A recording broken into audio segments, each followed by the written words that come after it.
Assalamualaikum warahmatullahi wabarakatuh. Hai, jumpa lagi bersama saya Erma Widayanti. Dan hari ini saya akan membahas soal pedagogik PPG 2023. Maaf ya teman-teman, ini terlalu lama banget jedahnya. Tapi karena teman-teman besok sudah ujian nih, mungkin aku kasih sedikit tambahan latihan soal. Semoga ini bermanfaat buat kalian. Tapi sebelumnya jangan lupa di like, komen, dan share ke teman-teman kamu jika video ini dirasa bermanfaat. Jangan lupa subscribe juga, kalau nanti ada video terbaru dari aku, kalian bisa langsung tahu. Oke, kita mulai dari pembahasan soal yang pertama. Pak Ali melakukan observasi terhadap kegiatan pembelajaran kelas 10 pada mata pelajaran informatika di SMA Bunga Bangsa. Hasil observasi yang didapatkan adalah sebagai berikut. 1. Hasil wawancara dengan peserta didik diperoleh informasi bahwa peserta didik belum mampu belajar mandiri dengan menggunakan modul berbasis teks yang telah disediakan. 2. Hasil observasi yang didapatkan secara umum tingkat literasi peserta didik terhadap materi informatika relatif rendah. Dan 3. Gaya belajar dari peserta didik lebih dari 50% memiliki gaya belajar kinestetik. Cara yang paling tepat untuk memperbaiki kondisi pembelajaran informatika di SMA Bunga Bangsa adalah A. Penelitian eksperimen, B. Penelitian korelasi terpadu, C. Penelitian tindakan kelas, D. Penelitian survei terintegrasi, dan penelitian ex post facto. Baik teman-teman, sebenarnya ini soal karena opening ya, gampang banget. Teman-teman pasti udah bisa langsung tahu bahwa kata kuncinya yang terjadi di sini adalah kegiatan pembelajaran di kelas 10. Jadi di mata pelajaran di SMA ini itu spesifik banget. Maka jawaban yang paling tepat pastinya adalah penelitian tindakan kelas, kayak gitu. Oke, kita lanjut ke soal berikut. Soal yang kedua. Bu Lisa merasa prihatin dengan kondisi peserta didiknya. Setelah dilakukan pengamatan, peserta didik mengalami kesulitan belajar sehingga tingkat pemahaman materi rendah. Bu Lisa kemudian melakukan tindakan dengan memberikan bimbingan belajar kepada peserta didiknya. Dalam proposal PTK yang disusun, hipotesis dari rumusan PTK Bu Lisa adalah A. Pemberian tindakan bimbingan belajar secara berkelompok akan meningkatkan pemahaman peserta didik. B. Pemberian tindakan bimbingan belajar akan meningkatkan pemahaman peserta didik. C. Pemberian tindakan bimbingan belajar secara berkelompok heterogen meningkatkan pemahaman peserta didik. D. Perkembangan tindakan bimbingan secara berkelompok akan mengatasi kesulitan belajar peserta didik. Dan E. Pemberian tindakan bimbingan belajar kelompok heterogen akan meningkatkan pemahaman materi peserta didik. Baik teman-teman, kalau dapat soal yang seperti ini sebenarnya teman-teman tidak perlu baca semuanya ya. Yang pertama, kalau saya mendapatkan soal seperti ini agar lebih cepat, teman-teman baca dulu soalnya. Soalnya apa? Soalnya ada di kalimat terakhir biasanya. Yang ditanyakan adalah hipotesis dari rumusan PTK. Hipotesis itu adalah dugaan apa yang akan terjadi setelah kita melakukan tindakan, seperti itu kan. Maka dari itu, kalau kita sudah tahu ini hipotesis, pasti yang depan kita cari yang pemberian tindakan apa. Seperti itu. Berarti opsinya masih ada A, B, C, dan E. D kita eliminasi terlebih dahulu gitu ya. Kemudian setelah itu kita scanning aja teman-teman. Apa sih yang harus dilakukan? Yang jadi masalah apa? Kesulitan belajar. Kemudian tingkat pemahaman materinya rendah, gitu kan? Nah, tindakan Bu Lisa apa? Memberikan bimbingan belajar. Otomatis kita hanya fokus kepada apa yang dituliskan di soal. Maka kalau kita analisis pemberian tindakan secara berkelompok, tidak ada kata-kata berkelompok yang disampaikan di soal. Berarti yang berkelompok itu jelas bukan jawabannya teman-teman. Jadi yang A, C, dan D, A, C, dan E itu juga salah. Otomatis jawaban yang paling tepat adalah pemberian tindakan bimbingan belajar akan meningkatkan pemahaman peserta didik. Karena itu sesuai dengan soal. Jadi teman-teman kalau mendapatkan soal seperti ini, jangan terkecoh bahwa nantinya akan Bapak Ibu Guru ini mau memberikan kelompok yang heterogen. Kita nanti akan berkelompok. Ingat, kita baca soal. Jadi di soal tidak ada kata berkelompok, maka jangan menggunakan kata berkelompok. Sesuaikan aja sama soalnya. Gitu teman-teman. Oke, bisa dipahami ya. Lanjut ke soal berikutnya. Sebagai seorang guru, Bumia dituntut untuk menjadi panutan atau model dalam mengimplementasikan sikap rela berkorban demi kepentingan orang lain kepada peserta didiknya. Salah satu contoh sikap yang dilakukan oleh Bumia dalam hal tersebut adalah A. Bumia meminta peserta didiknya untuk belajar sendiri dalam mengatasi permasalahan yang dihadapinya. B. Bumia menyarankan peserta didik yang mengalami kesulitan belajar untuk berkonsultasi kepada guru BK. C. Bumia menyarankan peserta didik yang mengalami masalah belajar untuk ikut bimbingan di luar sekolah. D. Bumia membantu peserta didik dalam mengatasi masalah belajarnya sesuai dengan karakteristik belajar siswa tersebut. E. Bumia berdiskusi dengan peserta didik tentang masalah belajar yang dialaminya agar meniru cara belajar peserta didik yang lain. Baik, teman-teman ingat kalau dapat soal silahkan ambil kata kuncinya. Berarti di sini teman-teman harus tahu bahwa konsepnya adalah sikap rela berkorban demi kepentingan orang lain. Berarti sebagai guru, bagaimana sih implementasinya, bagaimana sih contohnya agar bisa ditiru oleh peserta didiknya. Yang jelas, kalau seperti ini, teman-teman harus cari kata yang membantu dulu deh. Paling tidak ketika kita rela berkorban, pasti ada kata kita mau membantu orang lain, kita bersedia melakukan sesuatu untuk orang lain, tidak hanya meminta dan tidak hanya menyarankan. Nah, opsi yang bisa kita gunakan di sini sebenarnya tinggal D sama E. Kalau teman-teman scanning ya, langsung aja tinggal D sama E, yaitu membantu peserta didik atau berdiskusi dengan peserta didik tentang masalah yang dialaminya. Boleh yang ini kita baca dua-duanya. Kalau yang pertama adalah membantu mengatasi masalahnya sesuai dengan karakteristik. Kalau yang E dia berdiskusi tapi meniru cara belajar peserta didik lain, dan ini nggak sesuai ya teman-teman. Maka teman-teman bisa jawab opsi yang D. Jadi jawaban yang paling tepat adalah D. Oke, kayak gitu teman-teman. Yuk lanjut ke soal berikutnya. Pada proses pembelajaran materi berpikir komputasional pada mata pelajaran informatika diajarkan dengan cara peserta didik melakukan eksplorasi persamaan ciri-ciri berbagai macam objek nyata yang ditemui di lingkungan sekitar. Peserta didik dapat eksplorasi dengan melihat dari berbagai sumber internet atau dalam dunia nyata. Selanjutnya, peserta didik dapat mendiskusikan dengan temannya dalam kelompok untuk menentukan hal-hal yang termasuk dari fondasi berpikir komputasional.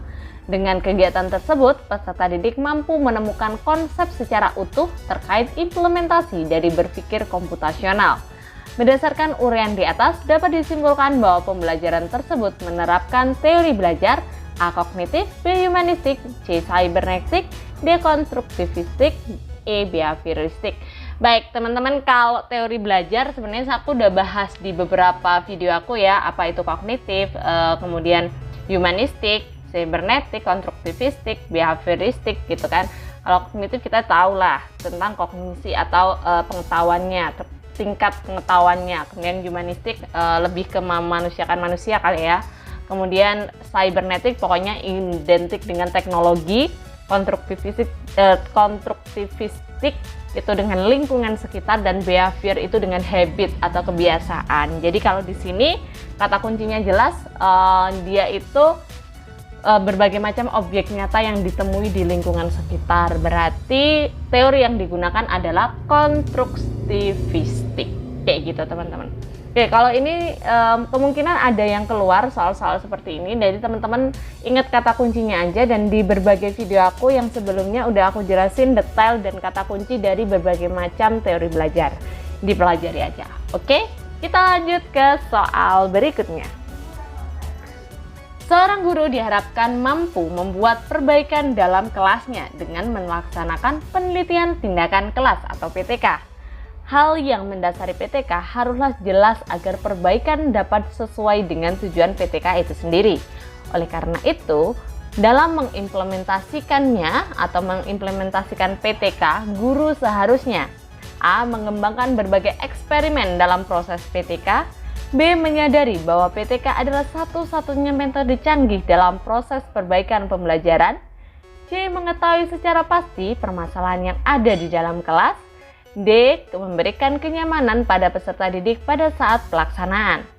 E. Memberikan hasil belajar yang tinggi pada peserta didik usai melakukan PTK.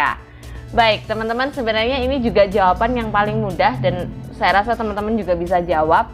Terkait PTK itu biasanya adalah perbaikan dalam kelas ya. Fokusnya apa? Fokusnya adalah mengetahui secara pasti permasalahan yang ada, karena ini jelas yang ada di dalam kelas. Udah nggak ada jawaban lain. Teman-teman mungkin juga ini mudah ya gitu kan, tapi ada soal-soal semacam ini kalau kita panik biasanya kita akan bingung nih mau yang mana jawabannya. Tapi ingat, kata kuncinya PTK itu kita harus tahu pasti apa yang ada di kelas itu, masalahnya apa, baru kita akan melakukan perbaikan seperti apa, karena penelitian tindakan kelas kayak gitu ya teman-teman. Oke, next.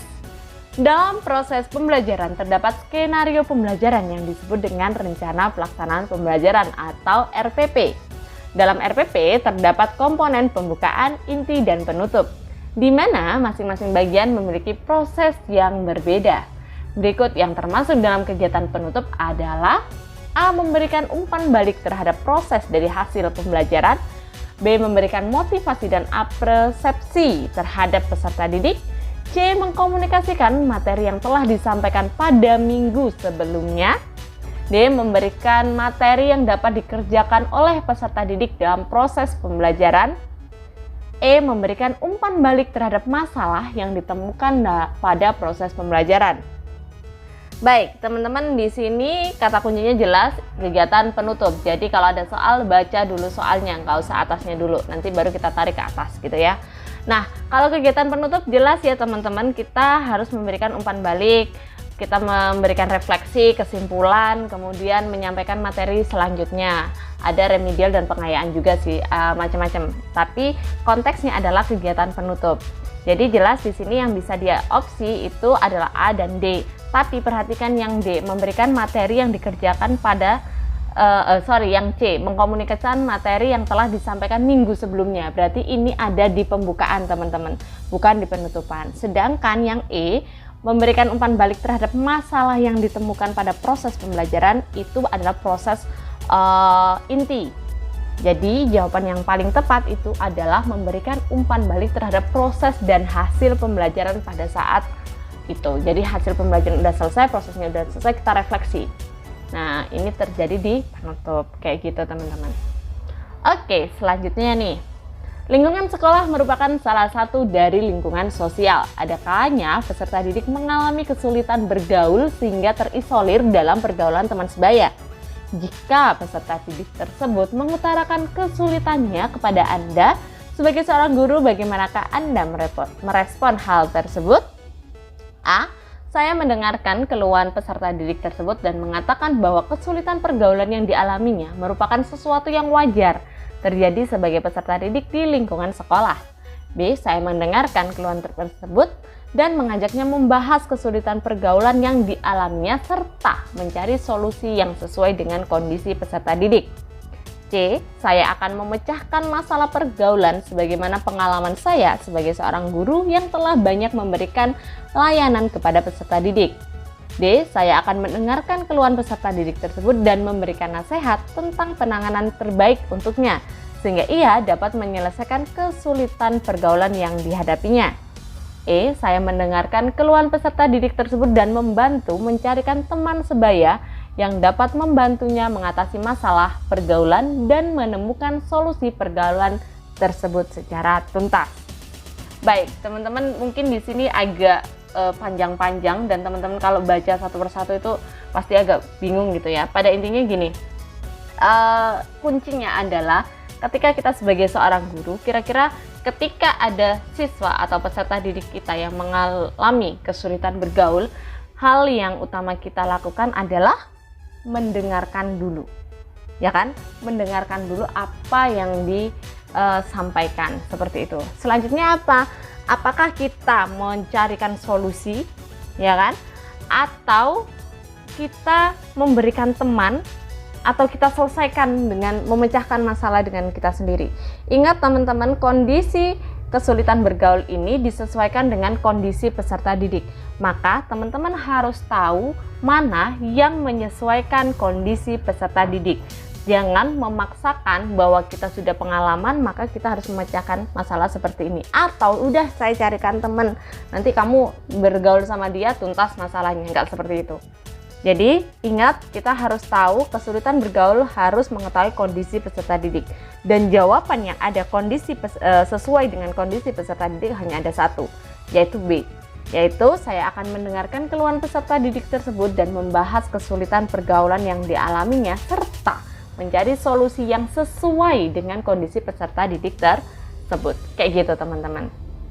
Oke, selanjutnya terdapat kompetensi dasar atau KD pada mata pelajaran pemrograman dasar, yaitu menganalisis menggunakan array untuk menyimpan data di memori. Dari KD tersebut, indikator yang paling tepat adalah A. Menjelaskan struktur susunan array dimensi tunggal, menjelaskan struktur susunan array dimensi jamak, membedakan struktur susunan array dimensi tunggal dan jamak, membuat program menggunakan array untuk menyimpan data di memori, menganalisis penggunaan array untuk penyimpanan data di memori. B. Mampu menjelaskan struktur array dengan baik dan benar, mampu membedakan jenis array dimensi tunggal dan jamak, mampu memberikan contoh array dimensi tunggal dan jamak. C. Melalui diskusi dan kerja kelompok, siswa mampu menjelaskan struktur susunan array dengan baik dan benar. Melalui diskusi dan kerja kelompok, siswa mampu membedakan jenis array dimensi tunggal dan jamak. Melalui diskusi dan kerja kelompok, siswa mampu memberikan contoh array dimensi tunggal maupun jamak. D. Menganalisis susunan array berdimensi tunggal dengan teliti. Menganalisis struktur susunan array berdimensi banyak dengan baik. Menganalisis pembuatan program dengan menggunakan array untuk menyimpan data pada memori yang tepat. Baik, teman-teman ingat kita diminta untuk mencari indikator ya. Dari KD tersebut indikatornya. Indikatornya apa? Menganalisis. Ingat kita diminta mencari indikator bukan mencari tujuan pembelajaran. Jika struktur tujuan pembelajaran atau tujuannya itu adalah ABCD, sedangkan indikator diawali dengan KKO. Sekarang kita cari yang awalnya adalah KKO. Kalau awalnya KKO, kita tidak perlu membaca B dan C, ya. Mampu menjelaskan, mampu nggak perlu. Atau melalui diskusi dan nggak perlu, karena kita diminta untuk mencari indikator, bukan tujuan pembelajaran. Yang kedua, dari kata menganalisis ini kita dapat membreakdown, menjelaskan bahwa dari menganalisis ini kita biasanya ketika membuat indikator puncaknya ada di menganalisis atau satu tingkat KKO, satu tingkat di atas menganalisis. Namun ketika kita membuat analisis, maka yang paling awal adalah menjelaskan dulu tentang tunggal, struktur tunggal, jamak, baru kita bedakan, kita buat programnya, baru kita analisis. Ya, itu yang A. Sedangkan yang D, kita analisis dengan teliti, dengan baik, ya kan, dengan tepat. Ini udah nggak indikator lagi kan teman-teman, tapi sudah masuk di tujuan pembelajaran. Jadi sebenarnya jawabannya sangat jelas bahwa jawabannya adalah A. Jadi ketika ada KD dengan KKO menganalisis misalnya, kita bisa membuat indikator maksimal satu tingkat di atasnya. Nah, sebelum itu kita bisa mengambil KKO di bawahnya. Ya, jadi C berapa nih atau P berapa nih? Kalau misalnya kita C1, C2, C3, kita posisi di C3. Maka indikatornya boleh mulai C2, C3, C4 maksimal. Tapi boleh kita menggunakan misalnya maksimalnya ada di C3 nih. Kita boleh menggunakan C1, C2, C3, maksimalnya di C3 atau C2, C3 aja boleh. Tapi ingat, satu KD tidak mungkin satu indikator. Ya, satu KD tidak mungkin satu indikator. Jadi teman-teman harus ingat itu. Oke, jelas ya sampai sini. Dan yang terakhir nih, diberikan indikator pembelajaran dalam mata pelajaran TIK sebagai berikut. Menentukan cara pemeriksaan permasalahan manajemen bandwidth, mendeteksi letak permasalahan bandwidth. Alat evaluasi yang dikembangkan guru berupa tes meliputi 1. Tes objektif yang semuanya berbasis HOTS.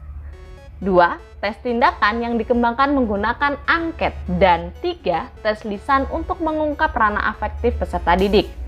Menurut Anda, evaluasi yang paling tepat sesuai dengan indikator yang telah ditentukan adalah A. Tes objektif dan tes tindakan, B. Tes objektif, C. Ketiga tes yang dikembangkan tidak tepat, D. Ketiga tes yang dikembangkan dapat digunakan, E. Tes tindakan dan tes lisan. Baik teman-teman, di sini kita cari bahwa indikatornya adalah menentukan dan mendeteksi. Ini sudah HOTS ya teman-teman. Maka kalau kita lihat tes objektif yang semuanya berbasis HOTS itu bisa digunakan.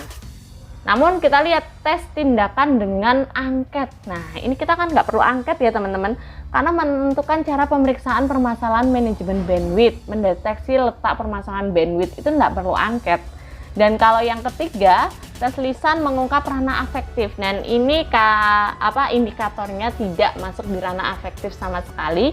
Maka jawaban yang paling tepat adalah di tes objektif. Oke, kayak gitu teman-teman. Oke, cukup itu dulu dari saya. Semoga ini bermanfaat buat kalian. Ingat ketika baca soal, ketika mengerjakan, cari kata kunci dan cari jawaban yang sesuai dengan soal, bukan implementasi di kelas masing-masing atau perkiraan kita sebagai seorang guru. Semoga sukses di UPPPG, semoga semuanya lulus. Terima kasih. Wassalamualaikum warahmatullahi wabarakatuh. See you next time.